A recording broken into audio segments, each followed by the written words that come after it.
화제의 인물이나 단체, 만나보고 싶은 사람들을 초대해 진솔한 삶의 이야기를 전해드리는 우리 방송의 주말 초대석. 지금 듣고 있는 당신도 초대합니다. 화제의 중심, 우리 방송의 주말 초대석. 여러분 안녕하십니까. 매주 주말 이 시간에 찾아가고 있는 우리 방송 주말 초대석의 진웅입니다. 이미 보도를 들으신 대로 모처럼 찾아든 남북의 화해 기류가 40일 만에 파행을 맞고 있습니다. 이산가족의 상봉 행사를 불과 나흘 앞두고 북한은 돌연 행사 연기를 남측에 통보했습니다. 참 알다가도 모를 것이 북한의 속셈입니다. 그래서 오늘 이 시간에는 북한 문제 전문가인 국제정치외교협의회 이한범 회장님을 모시고 관련된 얘기들을 좀 시원하게 들어보는 시간으로 준비를 했습니다. 그리고 이왕 나오신 김에 최근의 국제정세 그리고 북핵 6자 회담 등의 전망 등에 대해서도 자세히 들어보기로 했습니다. 네, 회장님 안녕하십니까? 네, 안녕하십니까. 반갑습니다. 네, 바쁘신 가운데 이렇게 오시게 되셔서 대단히 고맙습니다. 예, 고맙습니다. 불러주셔서. 네. 자, 먼저 청취자들의 이해를 돕기 위해서 우선 국제정치외교협의회 이 단체는 어떤 단체인지 좀 간략하게 소개를 해주시기 바랍니다. 네, 그 35년 전에 1978년 1월달에 미국의 소위 타계하신 에드워드 케네디 의원, 잔 글렌 의원 그리고 국회의장이셨던 티보닐 의원 세 분이 저희들하고 뜻을 같이 해서 소위 미국과 아시아와 아프리카와 유럽을 잇는 외교 라인과 서로 그 교육 프로그램, 경제 프로그램까지도 연결할 수 있는 이런 연구소 및 친선 단체를 하나 결성하는 게 어떠냐 하는 의견이 있어가지고 네. 78년 1월달에 워싱턴에 등록을 했고요. 그다음 2월달에는 대한민국 외무부에 등록을 해서 동시에 발족되어진 소위 정치외교 연구소라고 표현하면 제일 좋을 것 같습니다. 네. 네. 정치외교연구소다. 네. 자, 그렇기 때문에 그 많은 분들이 LA에서도 이한범 박사님을 기억하시고 또 많은 분들이 얘기를 하고 계신데 최근에 그 이런 연구 활동 외에는 개인적으로 또 어떤 일을 혹시 하고 계신지? 한국의 정치 문제에 대한 정치 근대사 그리고 정치 현대사를 정리를 해야지 이 시간 이후에 다가올 한반도 변화와 동북아 변화에 우리 후손들이 적응해 나갈 수 있는 데이터가 있겠다 해서 네. 그 책을 쓰고 강의를 하고 하는 게 제가 하고 있는 일의 전부입니다. 네, 그렇군요. 자, 얘기가 나온 김에 우리 박사님의 목소리를 듣다 보니까 혹시 학교 다니실 때 웅변을 했지 않았나.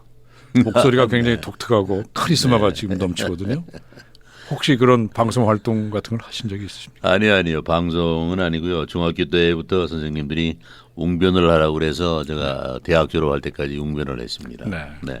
어쩐지 목소리가 아주 대단히 파워가 넘칩니다. 감사합니다. 이제 본격적인 얘기를 네. 좀 해보겠습니다. 자, 이미 신문에 또 언론의 보도를 통해서도 보도가 됐지만 최근에 북한은 남북 이산가족 상봉 문제를 불과 나흘 앞두고 돌연 행사 연기를 통보했습니다. 북한은 조평통 조국평화통일위원회 담화를 통해 그동안 참을 만큼 참았다고 말하고 박근혜 정부의 한반도 신뢰 프로세스를 맹비난했습니다. 그리고 이석기 사태 등과 금강산 관광 달러박스 우려를 표면상으로 이유로 내세웠습니다. 자, 그렇다면 이들의 진정한 저희는 무엇이라고 생각을 하십니까? 진정한 저희 이전에 지금 이 세계의 마지막 하나 남은 사실은 이 공산주의 중에서도 아주 특수한 체제인 이상한 체제이기 때문에 네. 남북 문제에 관한 한 얘네들이 약속을 이렇게 안 지키고 또 파괴시키고 자기들 분리하면은 취소해버렸던 경험이 제가 이 방송 때문에 조사를 해보니까 네. 이번이 약 거의 100번째 정도가 남북 7.4 공동성명 발표 이래로 약 100여 회가 된다 하는 계산이 나왔습니다. 100번이나. 네네. 그렇다면 정말 믿을 수 없는 게 저들의 실상인 것 같은데. 그렇습니다. 네, 사실 뭐 국제 무대에서 어떤 신뢰를 가지고 자기들의 어떤 신의를 지켜야 되는 것이 그 국제 관례인데 100번이나 말을 바꿨다면 이건 거의 뭐 믿을 수 없는 수준이 아니겠습니까? 믿을 수 없는 수준임은 분명합니다만은 지금 세계 220개 국가 중에서 북한이 제일 문제인 게 소위 이 북한의 폐쇄성입니다. 네. 이 폐쇄성 때문에 남북한 관계를 하나의 동질적인 민족 관계, 국가 대 국가 관계를 초월시켜 가지고 전략적 전술 관계로 뭔가 이용하고 자기네들 목표를 위한 수단 방법으로만 생각을 해봤지 동질적인 어떤 그 민족관 그리고 통일관 그리고 세계관 또 유엔에 가입되어 있는 권장관 이런 거 하고는 그 사람들은 필요에 따라서는 언제든지 망각해버리고 사는 집단이기 때문에 거기에 우리가 각별한 어떤 의미를 부여시켜 가지고는 문제에 접근하기가 어렵다 하고 생각이 됩니다. 네, 그러니까 정상적인 집단은 아닌 거죠. 네. 네. 자, 최근에 박근혜 정부의 대북 정책 기조, 한반도 신뢰 프로세스 이게 많이 요새 많은 분들의 입살에 오르내리고 있습니다. 그리고 많은 분들이 이 얘기를 하고 계신데, 자 그렇다면 우리 새 정부의 대북 정책 기조인 이 한반도 프로세스란 어떤 정책인지 설명을 좀 해주시기 바랍니다. 지금 이북에서는 이 한반도 신뢰 프로세스를 믿을 수가 없다. 전 이명박 정권이 제시했던 정책하고 다를 게 아무것도 없다. 네. 이렇게까지 좀 혹평을 하고 있는 입장인데요.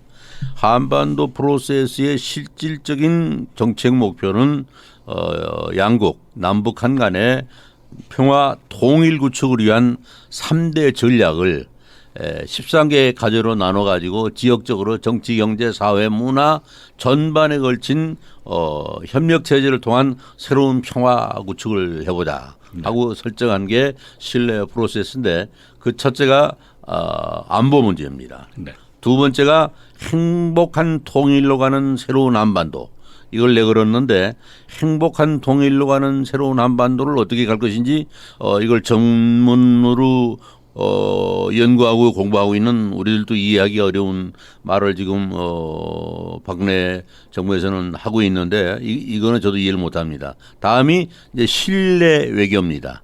이 신뢰 외교 앞에 타이틀에 붙은 게 국민과 함께하는 신뢰 외교. 이게 한반도 신뢰 프로세스의 핵심인데 북한이 과연 신뢰할 수 있는 대상인가, 믿을 수 있는 상대인가. 예를 들어서 우리 젊은 남자들이 사랑을 해도 진짜 사랑이 느껴져서 믿을 만한 대상하고 연애를 할 때 그 연애는 뜨거워지고 사랑이 느껴지고 그리고 결혼일에는 어떤 결집이 생기는데 그렇게 믿음이 안 갈 때는 그런 경지까지 못 가는 것처럼 제가 이 얼마나 북한하고 신뢰를 동반하는 외교를 전개할 수 있을는지 의심입니다마는 anyway 박근혜 정부는 희망의 새 시대를 열기 위한 국민 행복과 국가 발전이 선순환되는 새로운 패러다임의 시대를 만들겠다 하는 게 통치권자인 박근혜 대통령의 꿈이고 계획이라고 저희는 알고 있습니다. 네. 한반도 신뢰 프로세스. 이제 우리가 알 것은 박사님이 정리를 명쾌하게 해 주셨듯이 첫째는 안보, 둘째는 행복한 통일, 셋째는 국민과 함께하는 신뢰 외교. 네, 세 마디로 네. 집약이 되겠고요. 그런데 저들은 이런 신뢰를 저버리고 스스로 100번 이상이나 말을 바꾸는 집단이기 때문에 서로 간에 과연 신뢰가 쌓일 수 있을 것이냐. 이게 이제 저희들의 의문점이 되고 있군요. 네. 그래서 이들이 또 이렇게 갑자기 참을 만큼 참았다고 얘기하고 모든 것을 또 스탑을 시켜놓고 있습니다. 네. 자, 한반도 신뢰 프로세스 우리가 이 내용은 꼭 좀 알고 계시면 참 좋을 것 같고요. 과거 정부에서도 북한 문제를 이제 박사님께서 쭉 연구를 하셨기 때문에 노무현 정부나 김대중 정부 시절에는 또 한반도 신뢰 프로세스와는 또 약간 상반된 개념의 햇빛 정책이라는 것을 폈는데 그 당시에 그 햇볕 정책은 그 연구하는 학자로서 어떻게 평가를 하고 계십니까? 햇볕 정책이라는 건 어떤 그 민족 동질성, 국가 통합 그리고 역사의 에센스를 통한 왜 우리가 통일을 해야 되며 통일을 하지 않으면 안 되는 우리 그 한반도의 생존 전략에 대해서 전 국민적 이해와 남북 간의 그 합의가 있었어야 되는데 네. 그러지 아니한 김대중 개인의 야망이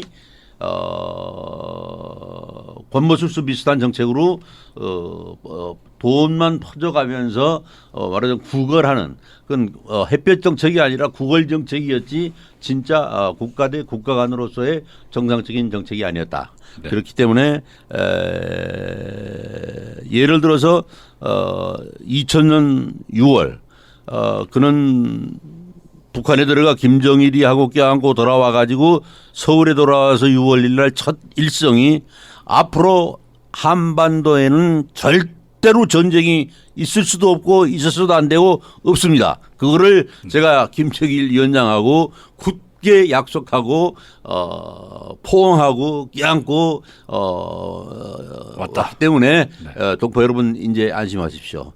하고 이 얘기를 했는데 그분이 그런 얘기를 하고 나서 천안함 사건에 사랑하는 우리 진 대표님의 친척되는 친구도 있었을런지 후배도 있었을런지 친구도 있었을런지 모르겠습니다만은 우리 형제가 죽었습니다. 네. 천안함뿐만 아니고 또 하늘에서 땅에서 또 바다에서 네. 언제 이러한 사건이 터질는지 모르는 위기 상황과 냉전 체제를 다시 만들어 놓고 대내적으로는 이 국민 경제까지 얼어붙어서 다시는 회복할 수 없는 암울한 기능으로 몰아가지고 예를 들어서 오늘 제가 하나만 소위 김대중 정권의 정말 실책이 어떤 거였는가를 예를 들어 보라고 한다면은 네. 뭘 얘기를 할 것인가를 연구를 해보니까 IMF 당시에 김대중 씨가 집권을 해가지고 기업을 5만 2천 개의 기업을 도산을 시켰습니다. 네. 그다음에 370명의 중소기업 사장단이 자살을 했습니다. 그다음에 1,500만 명의 실업자를 만들었습니다. 이러면서 새 아들을 구속시키고 민생은 파탄을 냈고 그다음에 김정일에게 구해작전을 위해서 퍼주기다 하는 명목으로 돈만 갖다 주면서 뒤로는 노벨상을 타는 야욕을 부리면서 국민과 의 거리를 좁히는 애국적 통치는 한 번도 해보지도 못하고 결과적으로 오늘 지금 진 대표님하고 제가 이 토크쇼를 하고 있는 시간에 우리가 이산 가족 상봉을 못하고 지금 신음하고 있는 80대 90대 된 노인네들의 심장 속에 흐르는 눈물 이것도 김대중이가 흐르게 만들어 놓은 소위 김대중 모순 구조의 결론이라고 저는 그 얘기를 안 할 수가 없습니다. 네. 그 다음에 노무현 대통령도 지금 말씀을 하고 계시는데 노무현 대통령이 정말 크게 실수했다는 거는 그는 대통령이 뭔지를 몰랐습니다. 네. 또 통치가 뭔지를 몰랐습니다.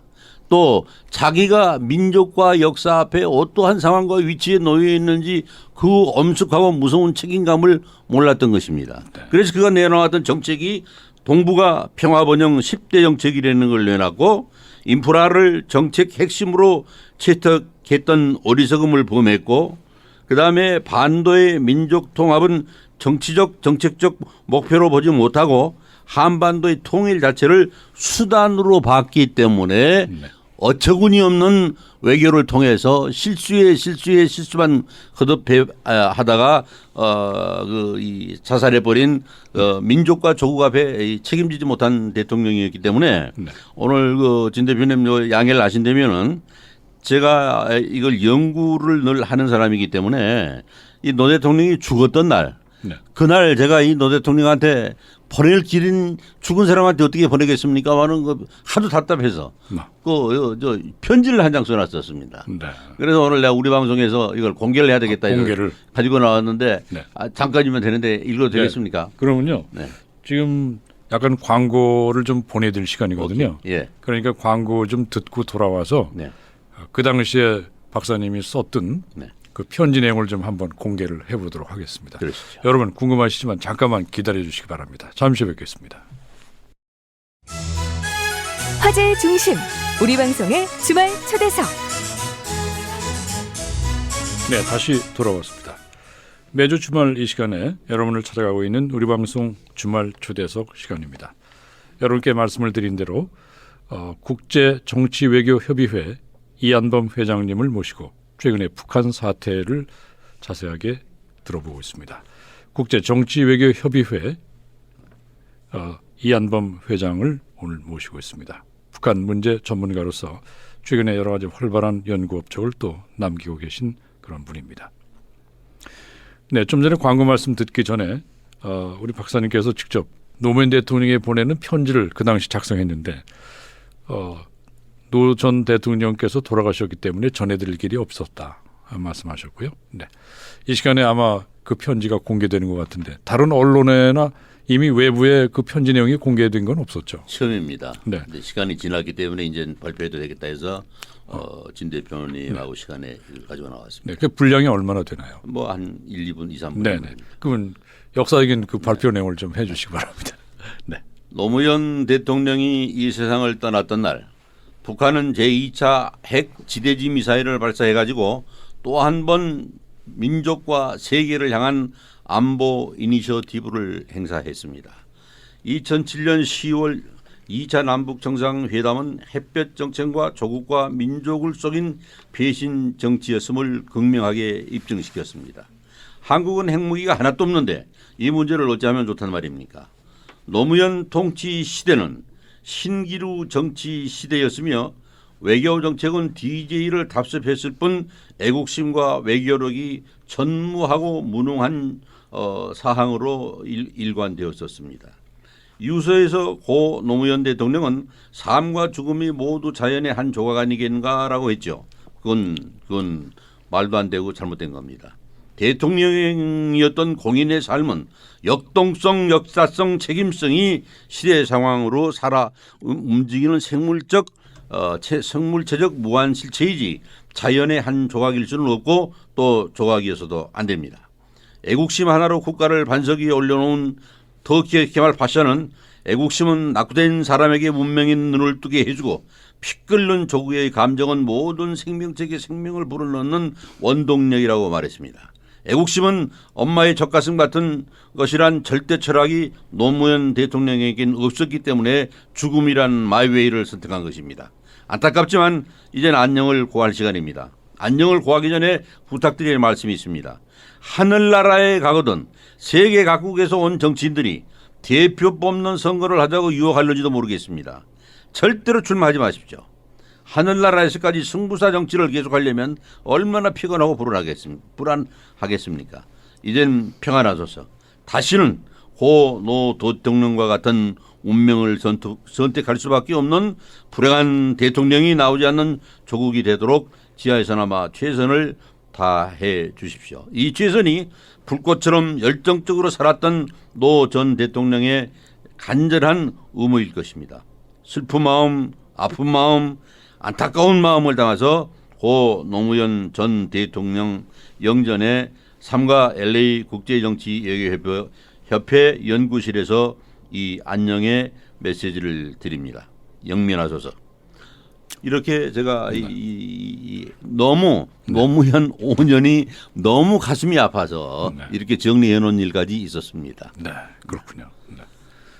그 만약에 전해드리려고 하면은 정권이 바뀌었더라도 노무현 재단이라든지 봉화마을에 그 측근 인사들이 계신데 거기에다라도 전해드리려고 맘만 먹으면 전할 수는 있을 텐데 이제 그 뒤에 전하지는 않았고요. 측근들의 정치적 행태를 보니까 네. 이걸 전해와야 무슨 이해도 못할 것 같고 네. 반성도 못할 것 같고 아무런 의미가 없을 것 같아서 이런 적당한 기회에 우리 동포사회 네. 동포 여러분들에게라도 우리 방송을 통해서 지금 제가 전해드리는 겁니다. 네. 자, 다음 얘기를 또 하도록 하죠. 북한이 툭하면 남한의 수도 서울을 불바다로 만들겠다 이렇게 호언장담을 하고 있는데 그렇다면 과연 이들이 핵무기를 쓸 것인가 그리고 진정으로 전쟁의 수행 능력이 있는 것인가 하는 것들이 의문점으로 대두되고 있습니다. 쭉 연구하신 결과 여기 대해서는 또 어떤 생각을 갖고 계십니까? 좋은 질문 하셨는데 지금 이 질문은 제가 판단하기로는 로스앤젤레스 또 워싱턴, 시카고 등지 전체를 통한 우리 동포 사회에서는 지금 처음 공개되는 북한 핵의 실상에 대한 어마어마한 진실이 처음 공개된다는 걸 정치자 여러분이 이해를 하시고 잘 들어주셨으면 좋겠습니다. 1974년 2월 13일 전략 미사일을 김정일이가 설립을 했습니다. 그래서 74년 스커드 미사일 발사 실험에 성공을 했습니다. 그 다음에 1984년도에 스커드 미사일 두 번째 성공을 시킨 다음에 85년엔 사거리 350km인 스커드 B와 550km에 날아가는 스카드를 개발한 후 중거리 미사일인 노동 1호 이거는 어마어마하게 13,000km를 비행을 해서 원하는 목표 지점에 착지시킬 수 있는 위력이 대단한 그 미사일이었습니다. 말하자면 세계 역사에서 제일 꼬마 국가로서는 위험한 변수를 지닌 핵무기 소유 국가가 이 당시에 1985년에 탄생이 된 겁니다. 네. 1988년 북한 스카드 미사일이 이란에 수출되었고 이란은 수백 발의 북한 미사일을 이라크를 향해서 또 발사하면서 내전을 일으켰습니다. 1993년 5월 29일 다단식 미사일 실험 발사에 성공했고 96년에는 ICBM 대륙간 탄도미사일을 실전 배치시켜놨습니다. 98년 8월 중거리 대포동 1호 발사 후 사정거리 1만 킬로 이상의 대포동 2호를 또 실전 배치 완료시켰습니다. 네. 동년 12월 14일 북한 당국의 미국, 러시아, 중국과 함께 세계 4강의 장거리 전략 미사일을 보유한 핵국임을 세계에 천명한다고 전 세계에 광고를 했습니다. 단거리에 속하는 스커드 B와 스커드 BC는 휴전선에서 겨우 50km 북쪽에 있는 지하리 땅속에 지금 숨겨져 가지고 한국하고 전쟁이 발생되면 언제든지 사용할 수 있도록 배치가 끝난 게 벌써 10여 년이 지났습니다. 그러면서 그들은 말합니다. 서울까지 이 미사일을 발사시켜서 목표 지점을 파괴시키는데 5분이면 충분하다고 얘기를 하고 있습니다. 네. 이 사정거리가 긴 중거리 미사일은 중국 북경에 위치한 양강도 영저리에다가 또 배치시켜서 사정권을 일본 내까지 확대시켜 놓고 있습니다. 이래서 만약 전쟁이 발생되면 노동 1호나 스카드는 초반에 남한 또는 일본으로 들어가서 파괴 행위를 할 것이라는 게 미국 군 정보 당국의 분석입니다. 네. 북한은 현재 스커드 미사일 600여 발을 노동 1호 미사일 200발을 실전 배치시켜 놓고 있는 이러한 상황을 우리가 정확하게 알아야 되는데 지금까지 대부분의 동포사회나 우리 한국 국내 사회의 일반 계층에서는 아직 그 정보를 접하지 못하고 있기 때문에 북한 문제를 분석하고 생각할 때 약간의 혼란을 경험하고 있는데요. 제가 이거를 설명하기 위해서는 오늘 시청자 여러분에게 영변의 약산 진달래꽃이라는 얘기를 들려드리고자 합니다. 우리들의 민족 시인 김소월은 소위 그 영변의 진달래꽃을 시로 노래해서 저희가 학교 다닐 때 얼마나 많은 낭만의 세계를 우리로 하여금 느끼게 했는지 모릅니다. 나보기가 역겨워 가실 때에는 죽어도 아니 눈물 흘리우리다 라고 노래한 김소월 시인의 영혼을 생각을 해보면서 제가 1970년대에 북한을 2번 다녀온 일이 있습니다. 그 당시에 가봤던 영변 거기에는 진달래꽃도 없고 풀 한 포기도 없고 나무 한 포기도 없는 빈둔상이가 돼 있었습니다. 그래서 왜 그러냐고 물어봤더니 그 영변 진달래꽃이 만개했던 산 밑에가 완전히 소위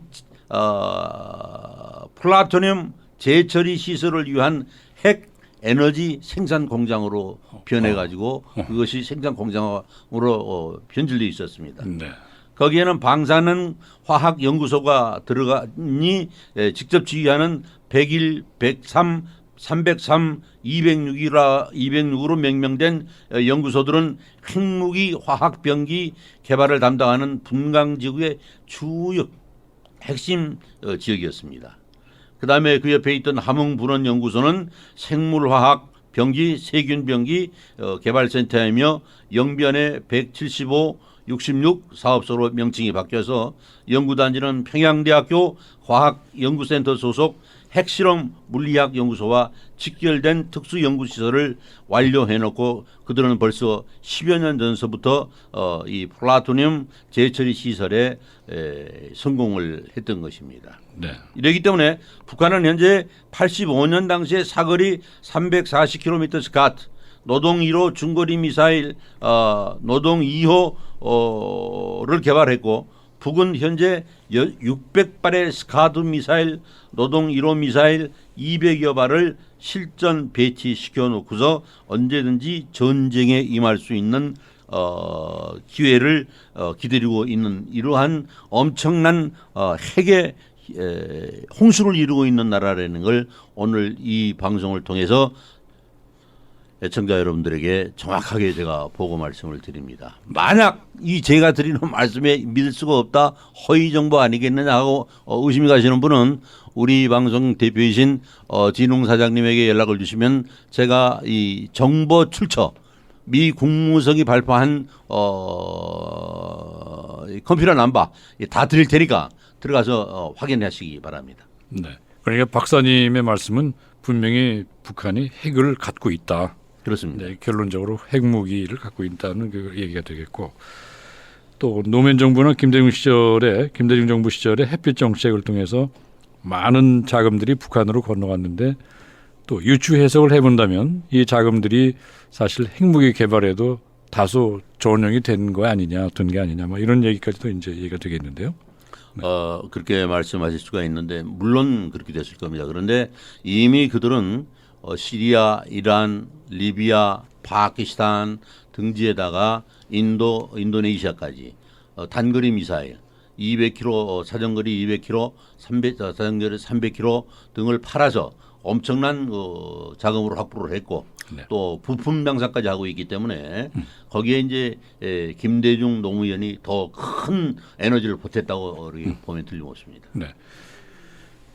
자, 최근에 그 이 시리아 사태에서도 보면은 좀 전에 박사님도 말씀하셨듯이 그 생화학 무기를 쓴 정황들이 속속 드러나고 있습니다.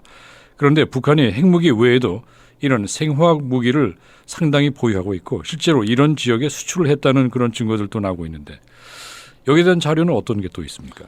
미 정보국의 분석에 의하면은 북한이 90년대에서부터요. 시리아에 화학무기 판매를 했는데 이 놀랍게도 판매한 이 화학무기가 신경가스 계통의 그 무기로서 네. 8월 오늘이 지금 9월 26일이니까 지금 약 1개월 전에 8월 22일 날 신경가스 화학무기를 써서 1,300명을 시리아에 에서 뭡니까 이 사망을 죽였습니다. 죽였죠. 민간인이 죽었습니다. 근데 이게 북한에서 들어온 신경가스 화학무기다. 네. 이런 그 정보가 지금 있는데 이러기 때문에 시리아라는 나라는 이게 이슬람 민족이 90%, 기독교인이 10%가 섞여 살고 있는 그 동부 지중해 연안 국가입니다. 그런데 이 나라가 2011년 1월 26일부터 지금까지 2년 8개월 6일 동안 계속 이 전쟁의 반정부군에 의한 테러와 공격에 시달리고 있기 때문에 이 시간에도 그 시리아의 수도인 다마스커스에서는 여성과 아이들이 몇백 명씩, 몇천 명씩 지금 죽어가고 있는 이런 그 비참한 현상입니다. 네.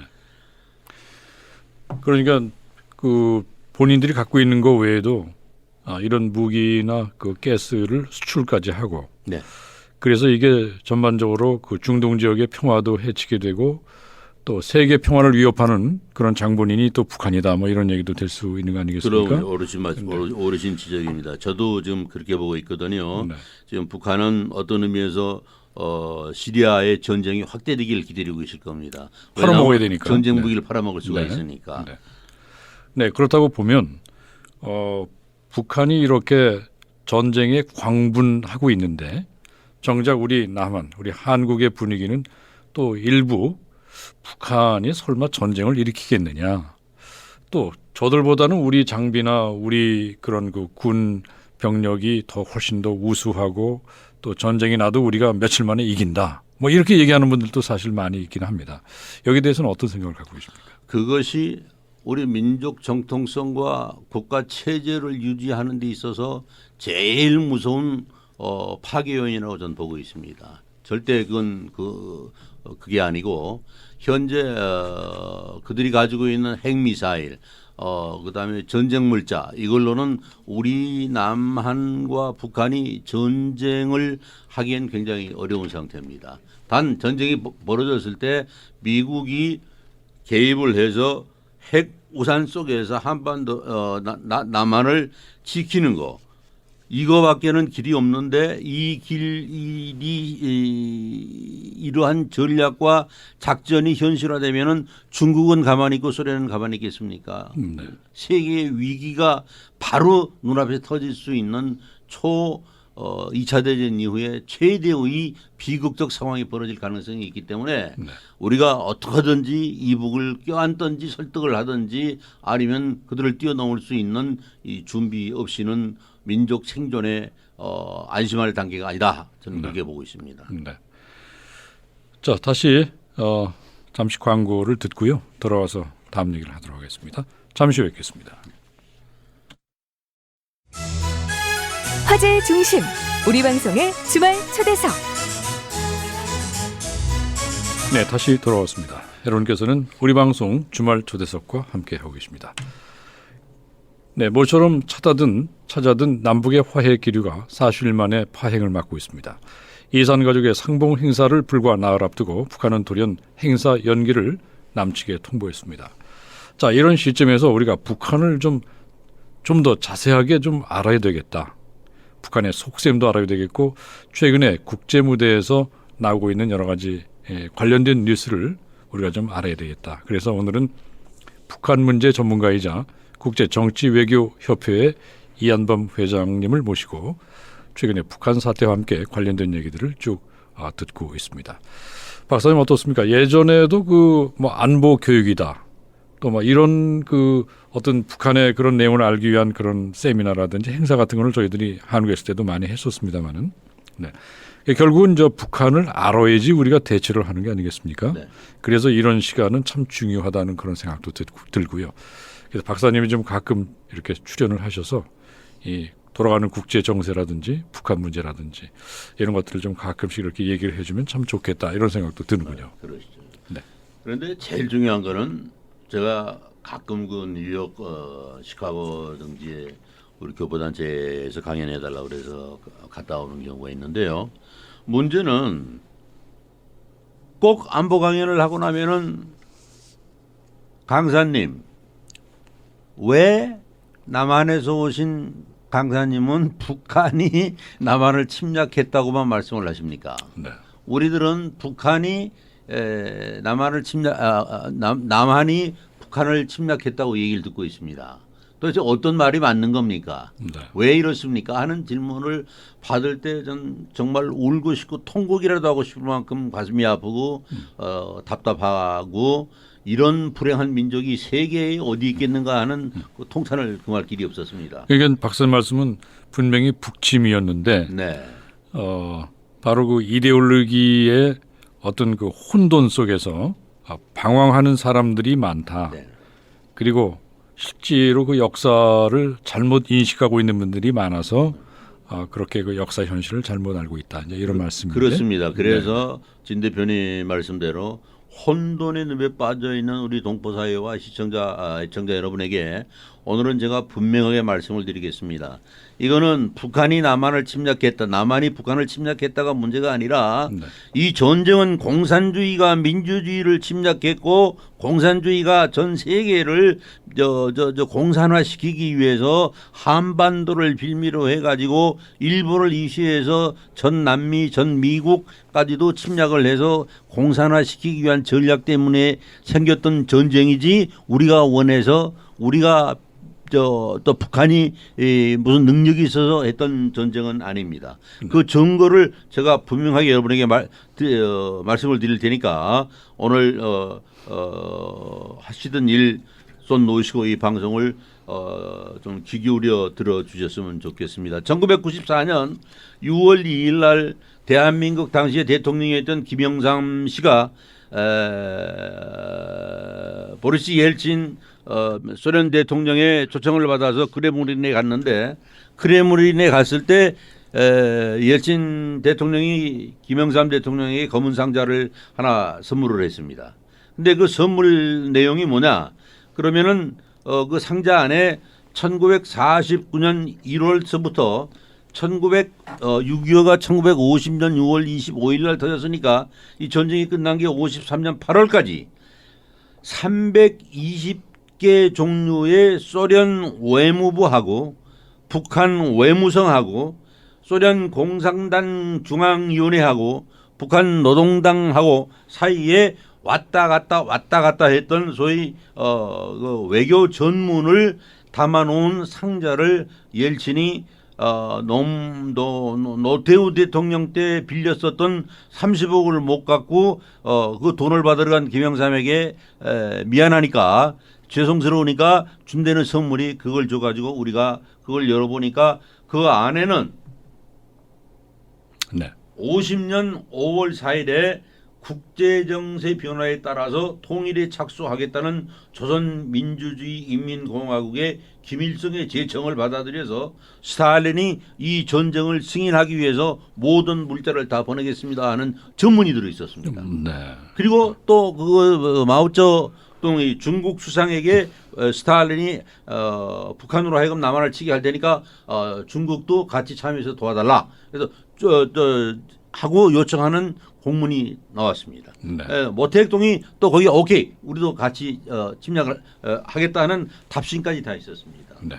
이거를 이 가지고 들어온 김영삼이라는 대통령의 우리가 김대중 노무현 대통령의 무능만 탓할 게 아니라 이분의 무능은 더 큰 실수를 한 겁니다. 네.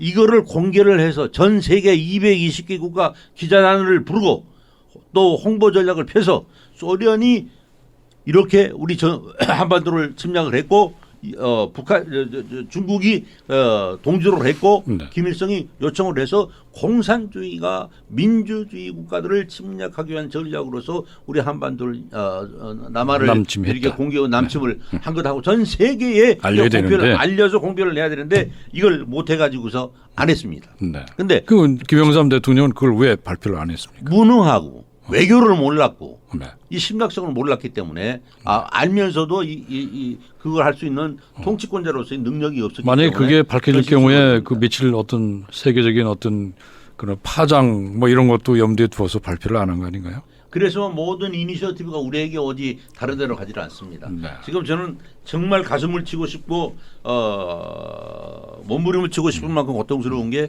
왜 그때 이거를 발표를 해서 전 세계에 알렸어야 되고 그리고 우리가 당한 피해에 대해서 우리 자라나는 아이들이 알게 했어야 되는데 네.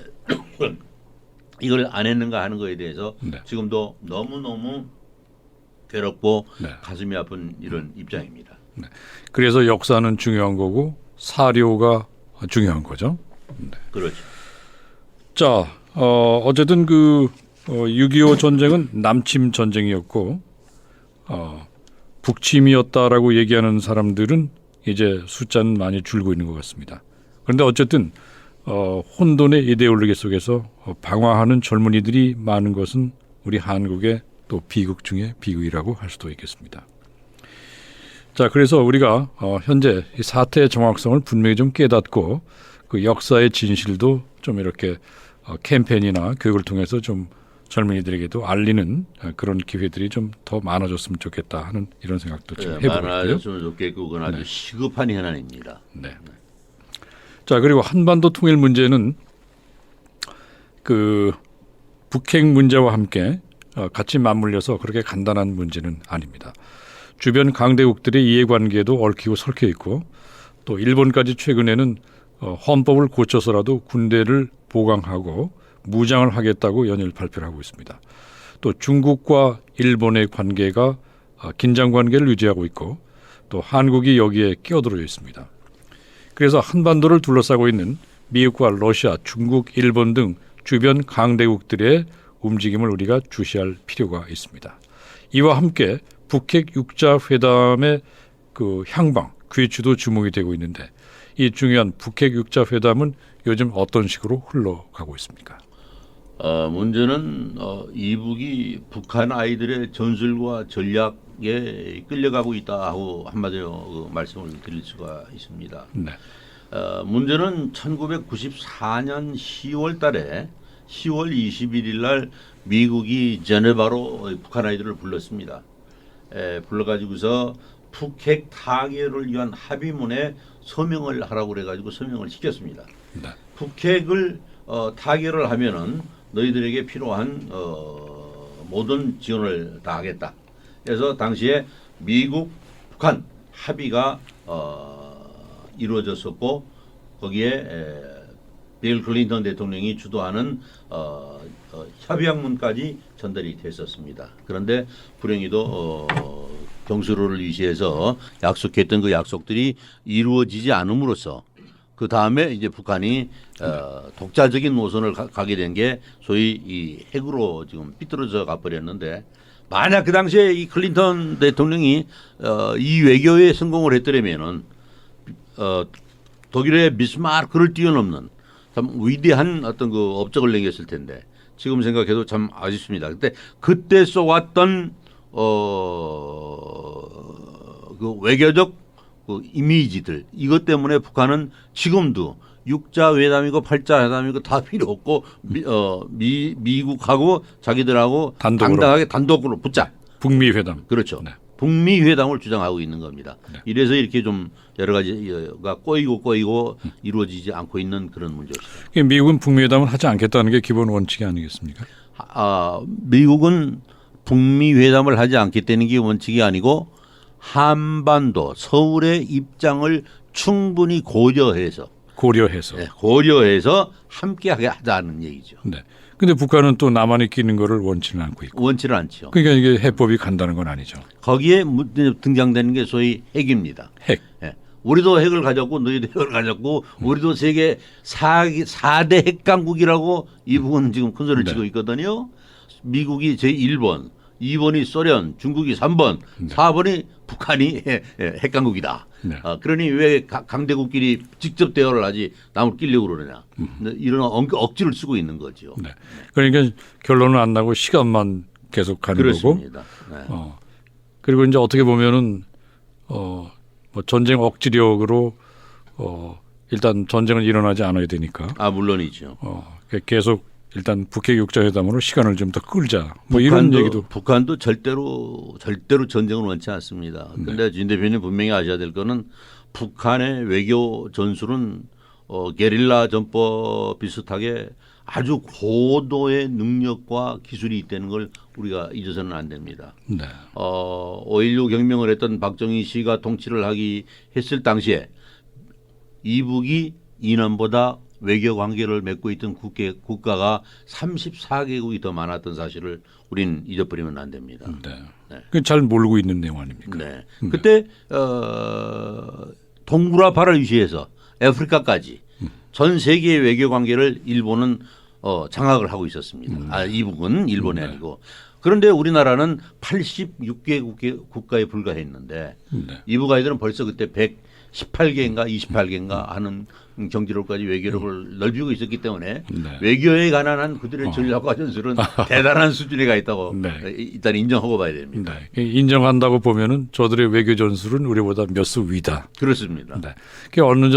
얼마 전에 어느 책에서 보게 됐는데 한국의 외교관들은 정권이 바뀔 때마다 수시로 그 국장급 회의하는 국장급들이 이제 자주 바뀌는데 그런 국제회담에 나가보면 북한에서 오는 외교관들은 10몇 년, 20몇 년 쭉 그 일만 한 전문가들이 나온다는 거죠.